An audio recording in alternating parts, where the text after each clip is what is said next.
clearly a supporting people service in that it supports vulnerable people whose behaviour is endangering their tenancies. I think probably one of the major factors that we need to consider is that many of these people are themselves vulnerable and socially excluded, and that might not be a popular sentiment, but it's often true. I think what probably makes the VIP unique is that it's a specialist service for those people that are exhibiting antisocial behaviour. Many of the individuals are themselves experiencing problems. It could be a lack of empathy for the feelings of others. I think we appreciate that it's not a quick fix service, that often it's difficult to broach these issues with individuals and families, and that sometimes it can involve intensive support over a long period of time.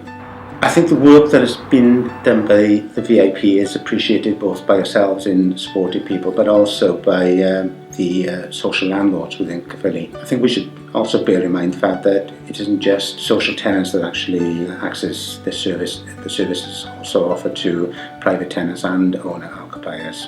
The team that I manage deals with complaints of antisocial behaviour about tenants, leaseholders and other residents. The majority of our work is around support, and having a service like the VIP helps us to help families to sustain tenancies. They do thorough assessments and they determine what the person's needs are, not just for the individual but for all the family as well.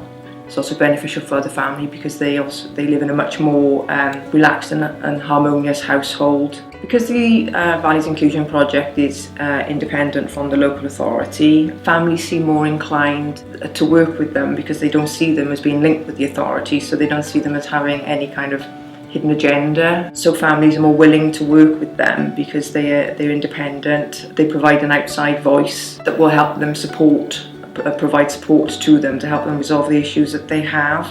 But on the other hand, they're also not afraid to be quite upfront with these families that they're working with and the individuals within the household, and being honest with the position that these families are in. From my point of view, it provides an excellent service. Their support isn't time limited, like a lot of services that are provided will have a time limit as to how long they can work with a family. The Valleys Inclusion Project will continue to work with a family for as long as that family needs them, and I would strongly recommend their services to any organisation that works in this arena who've got families that require support. They're not able to provide the support themselves because they don't have the resources. This is an excellent project that can do that for them, and they've got a proven track record of helping families to sustain tenancies, which is for the benefit of all of us. Valley Inclusion supported us when they were helping us with the kids. Getting our life back on track. Because our son got ADHD, that we were fighting. He never had an appointment for 2 years. Wrote us letters and all that, and when we finally got an appointment 2 years later, wasn't it? We didn't have no support for years and years to get out the situation. And you're always on the other end of the phone when I'm having like really down days. You've always like picked up the phone and spoke to me and helped me. And kids are a lot happier. And we're happier. They helped me with my housing, and I was having trouble with my son. They said he was making noises, climbing over their fence, and they took me to court to make sure about my house and all, like. And from then on, they just come in and helped me, and he got me food banks when my money was messed up and all that, like.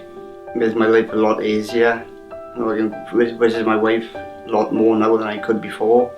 Helped me, get around, sort my finances out a bit, like.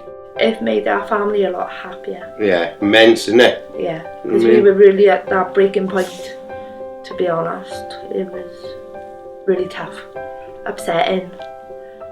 At the end of the tenure, like, I was really bad. I just didn't know how to cope with it. Do you know what I mean? I got a bit more confidence, not loads, but more confidence to deal with situations where before I wouldn't. It made me feel like it was support there for me to support my family.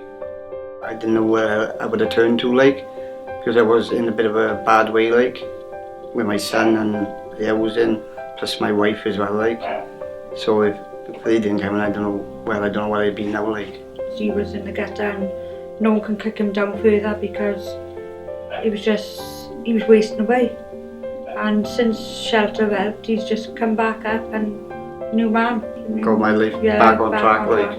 Everything you've done for us and the help that you can give and the support is brilliant. If we didn't know, we wouldn't be here now.